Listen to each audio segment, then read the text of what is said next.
A very good evening and welcome to the news live on Channel I. Hello there, I'm Daphne Charles. I'm Javed Bongzo. We begin with the headlines. The President has emphasized that the objective of the Commonwealth Summit should be to deliver something practical to all. The Supreme Court has ruled that the provincial councils have no land powers. The government said that Navanithan Pillai has no right to give time limits for matters related to Sri Lanka.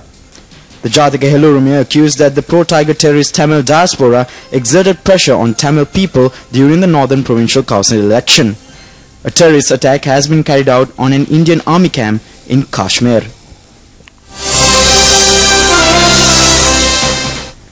On to those and other stories in detail now.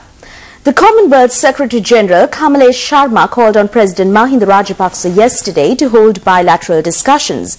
The meeting took place on the sidelines of the 68th sessions of the UN General Assembly. The main topic of the discussion was the forthcoming Commonwealth Heads of Government meeting 2013 to be held in Colombo. Mr. Sharma told the President that there is a very positive feeling about the Shogam and that the President's theme of inclusiveness, equity and fair-mindedness has a very good resonance everywhere. The theme of this year's Commonwealth Conference will be Growth with Equity and Inclusive Development.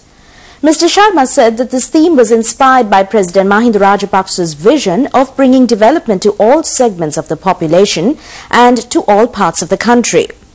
The President told Mr. Sharma that the objective of the conference should be to deliver something practical or it will become just another meeting. Mr. Sharma also told the President that representatives of many countries who visited Sri Lanka as a part of the advance visit during the past couple of months were very satisfied with the planning underway in preparation for the summit. Among the members of the delegation that met the President were Director of the Office of the Commonwealth Secretary-General, Mr. Simon Gimson, Director of Political Affairs, Mr. Amitav Banerjee, Director of Communications and Public Affairs, Mr. Richard Uku, and Head of the Asia Division of Political Affairs, Mr. Shana Jayavikrama. President Mahinda Rajapaksa also held bilateral discussions with the Prime Minister of Pakistan, Mr. Nawaz Sharif, with the objective of enhancing relations between the two countries. The leaders of both countries expressed satisfaction about the historical friendship existing between the two countries.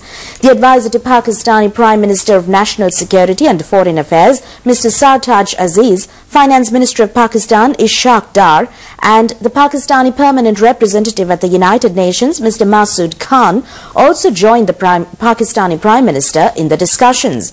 Ministers Professor G.L. Peris, Nimal Siripala de Silva, Dalla Salah Perima, Sri Lanka Permanent Representative at the UN, Dr. Palitha Kohana, and Additional Secretary to the Ministry of External Affairs, Mrs. Shenuka Seniviratne, also attended the discussions.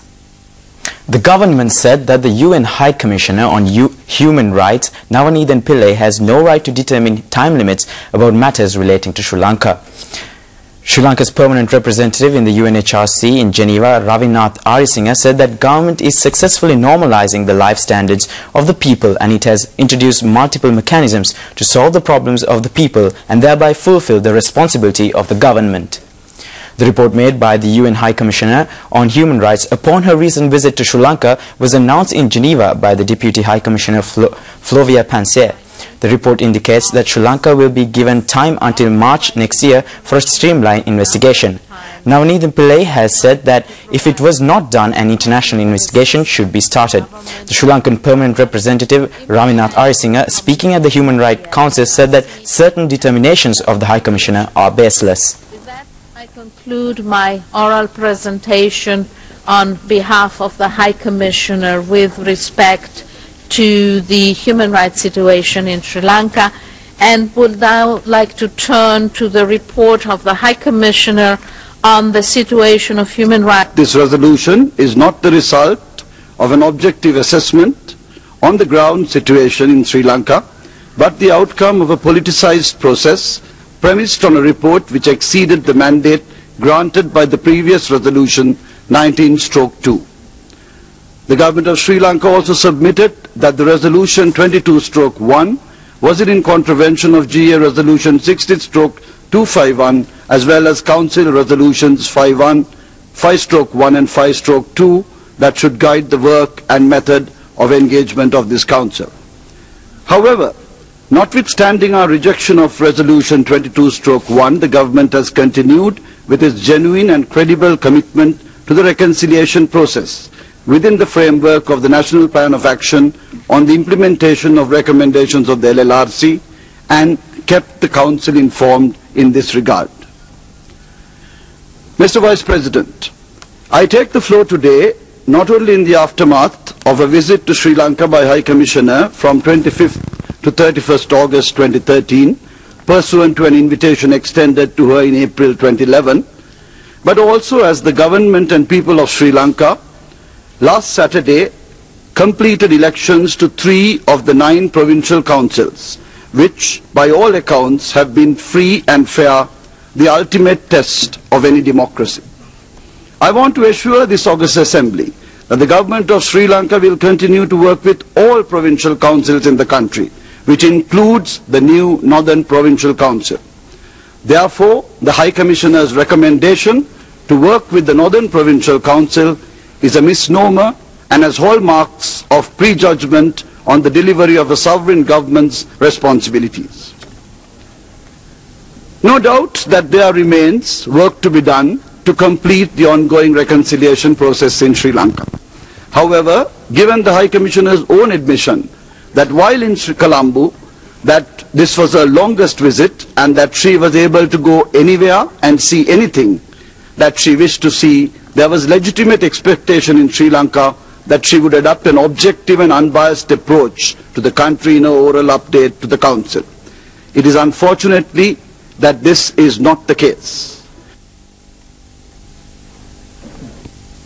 The Supreme Court, interpreting the Constitution, has ruled that the land power is not vested with the provincial councils. This unanimous ruling was given today by a 3-member panel of judges headed by Chief Justice Mohan Perez. The 3-member panel of judges, including the Chief Justice and Justice K. Sripavan and Justice Eva Vanasundara, inquired the petition. The Kandy High Court had also given a ruling that land powers are not vested with the provincial councils. The Appeal Court, inquiring a petition filed against the Kandy High Court ruling, determined that the Kandy High Court ruling is against the law and the provincial councils do have land powers. Inquiring a petition filed against the Appeal Court ruling, the Supreme Court has given a ruling upholding that given by the High Court of Kandy. It has said that the Appeal Court ruling is not accurate. The Supreme Court judges have pointed out that as per the 13th Amendment to the Constitution, the provincial councils have no land powers and it is only vested with the central government. Attorney at Law Gomindayasiri, who appeared for the petitioners, explained further on this matter. Attorney at Law Gomindayasiri said that 3 judges have given a unanimous decision, which is a strong decision given in recent history. The decision they have given is that the powers of lands are vested with the central government and not with the provincial councils. This decision has put an end to a major problem that existed in the country for the past 30 years. Mr. Gomindayasiri said that it is a great victory for the country.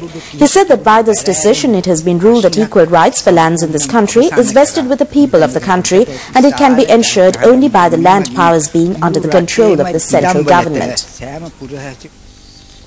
In more local news, Minister Pathali Champika Ranawaka alleged that the international community and the pro-Tiger terrorist Tamil diaspora exerted pressure on the rights of the Tamil people of the North against their free decision-making during the Northern Provincial Council election.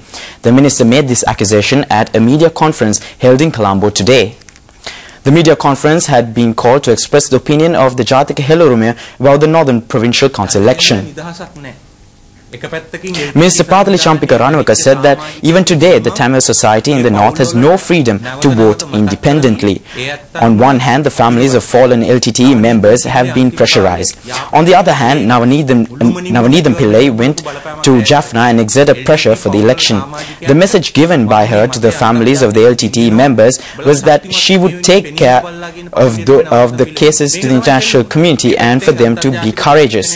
The objectives of the United States, India and the so-called human rights organizations have been to strengthen the Tamil National Alliance for the rights of self-rule while challenging the government about an international investigation. The minister said that it is not the government that fear about it but the Tamil society. He said that Prabhakaran waged war by creating suicide cadres with the help of India and the Western countries. The result was only the destruction of the country. He said that it is the Tamil society that suffered a setback due to the war. It is still in the period of 1960s. The minister said that they are requesting the Tamil society not to create Nandikatas in all parts of the north and east by the leaders of them remaining in Vallavatta and Mattakulya. The Western Province Minister Udaya Gamampila and several others attended the media conference. IMF resident representative for Sri Lanka, Koshi Mathi, said that Sri Lanka is a country in the region progressing towards rapid economic development. Mr. Mathi made these comments addressing the 47th annual conference of the International Chamber of Commerce held in Colombo yesterday. Sri Lanka has achieved economic development by adopting correct economic policies. The country has been able to maintain the budget deficit and the trade deficit at a minimum level. The IMF also commended the correct fiscal policies of the government. Mr. Koshi said that Sri Lanka has also been able to maintain the inflation rates at a minimum level due to the correct economic management policies of the government.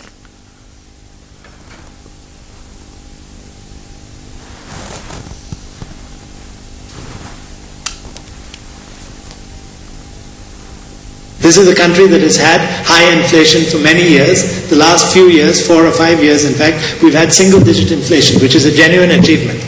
There are lots of people who question the inflation statistics. I don't want to stand up here naively and say that, not acknowledge that issue. But at the same time, I would say as a resident of Colombo for the last 4 years, that my personal observation of inflation has not been one of very high rates that some people claim. Now, whether it's one number or another, it's impossible for anybody but the one who's actually collecting the data to say. But what I can see, and what I think all of you would agree, is that inflation is definitely far lower than it was in the years in the past. New officials for the International Chamber of Commerce were also appointed at this meeting. Mr. Kirti Gunawardana was elected as the new president. Memorabilia were presented to the senior members of the chamber. Essay, oratory and the general knowledge inter-school contests have been organized throughout the country on the theme of Commonwealth Heads of State Summit.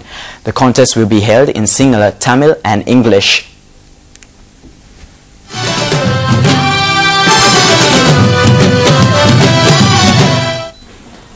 The essay and oratory contests of the Central Province were held yesterday at the Gurudenya Educational Center.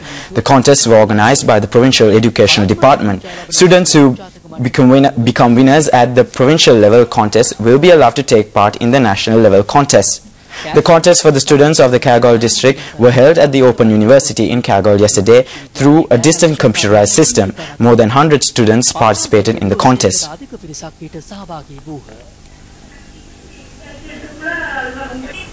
The contest relating to the North Central Province started this morning at the Information Technology Center of Anuradhapura. More than 200 students participated in the event.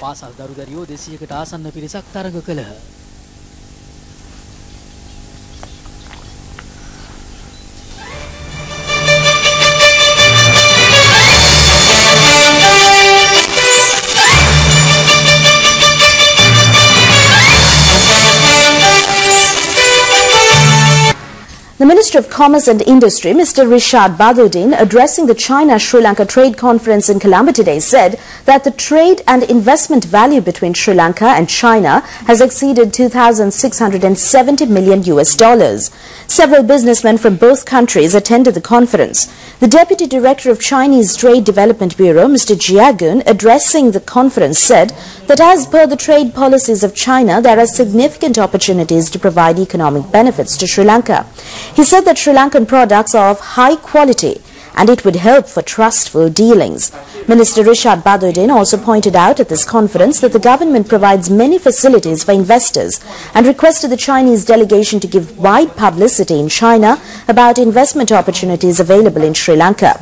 The Chinese ambassador in Sri Lanka also attended the conference. Your delegation is one of the largest private sector oriented delegations to visit Sri Lanka and the 54th death anniversary of the late Prime Minister SWRD Bandaranaike and the 13th death anniversary of the late Prime Minister Madam Sirimavo Bandaranaike were commemorated today. The late Prime Minister Mr. Bandaranaike is recognized as the leader who introduced a common man's era to this country. In 1951, the late Prime Minister formed the Sri Lanka Freedom Party together with the late D.A. Rajapaksa. He formed a common man's government in 1956 with the support of the Pancha Maha Balavegya, consisting members of the Mahasangha, indigenous physicians, teachers, farmers and workers.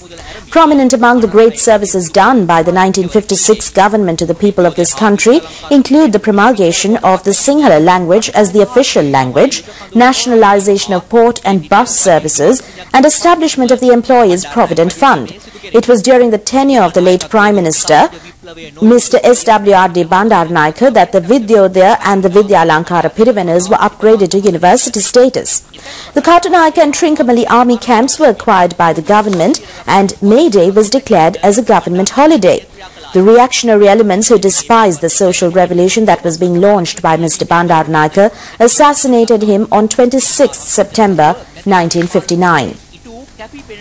From that time onwards, the late Prime Minister, Madam Sirimavo Bandaranaike, took the reins of the Sri Lanka Freedom Party and acted to protect the members of the party and the privileges granted to the downtrodden people by the late Prime Minister, Mr. Bandaranaike. She won the general election of 1960 and became entitled to the honour of becoming the first female Prime Minister of the world.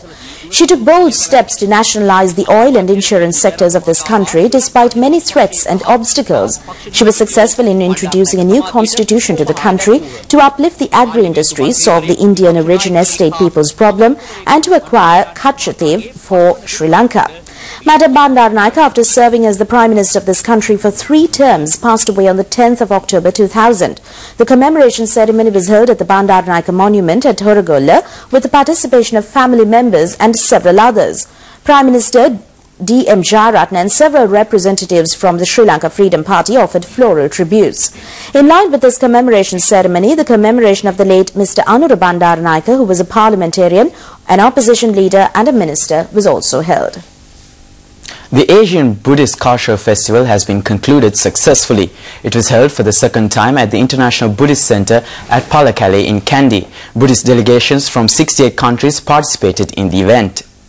The cultural festival was inaugurated after performing Theravadi and Mahayana religious rites and chanting of Pirit. More than 1,000 members of Mahasangha from Sri Lanka, Korea, Japan, China, Laos, India, Australia, Thailand and Singapore and several distinguished invitees attended the festival.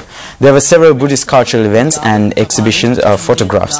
Prime Minister D.M. Jayaratne was the chief guest. Speaking at this function, the Prime Minister said that the Buddhist philosophy will be respected by the whole world during the next few decades. He said that it is the policy of the government to safeguard and propagate Buddhism. The Prime Minister emphasized that this responsibility will not be shirked under any circumstances. The Mahanayaka of the Askari chapter, the Most Venerable Udugama Sri Buddha Rakkita Thero, and Anunayaka of the Malwatha chapter, Venerable Nyangoda Vijayata Siri Thero, and Deputy Ministers M.K.A.D.S. Gunawardana and S.M. Chandrasena also attended the festival.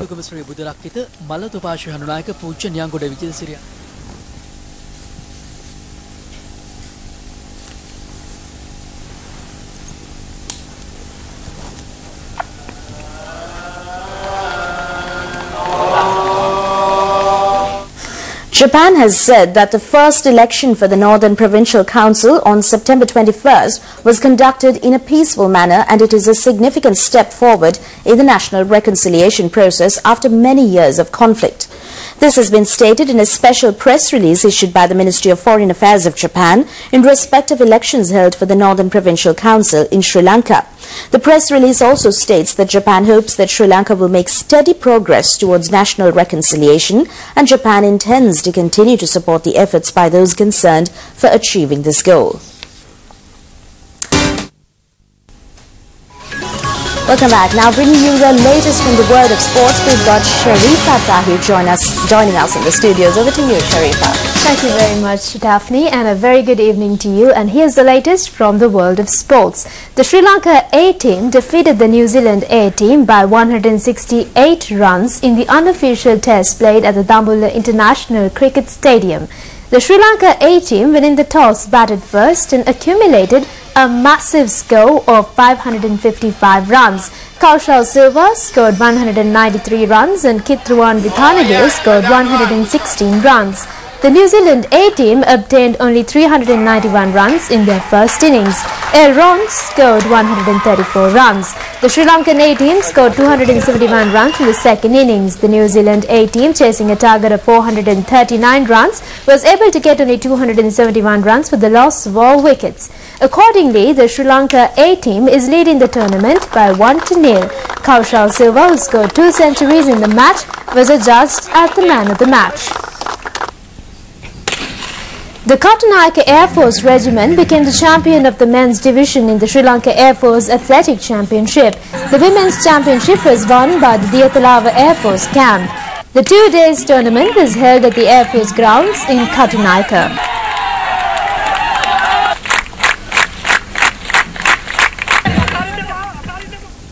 Well, that's it for tonight's news. Do watch us tomorrow at the very same time. Good night.